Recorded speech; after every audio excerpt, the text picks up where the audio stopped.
अजी इस वक्त मैं मौजूद हूँ हॉलैंड के सूबे लिम्बर्ग में। यहाँ सुबह से स्नो फॉलिंग शुरू हुई है। बहुत ठंडा मौसम है। महकमा मौसमियात के मुताबिक -2 टेम्परेचर जो इस वक्त रिकॉर्ड किया जा रहा है और लोगों को इंस्ट्रक्शंस दी जा रही हैं कि वो अपनी एहतियाती तदबीर करें, क्योंकि सर्दी का ये मौसम जो है वो इसी तरह जो है 2-3 दिन अभी ये मज़ीद जारी रहेगा। जो ये स्नोफॉल है वो आज शाम तक जारी रहेगी। इसके अलावा रात में हल्की बारिश होने की तवक्को की जा रही है और ये जो स्नोफॉल है ये कल सुबह भी इसी तरह जारी रहेगी।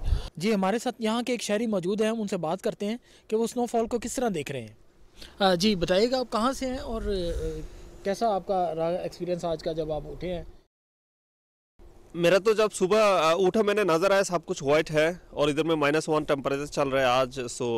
पहले का ये साल का पहला दिन है आज जिधर में बर्फ़ गिरा है और ज़्यादा स्नो फॉलिंग हो रहा है और ऐसे बोला था कि कल भी स्नो फॉलिंग होगा।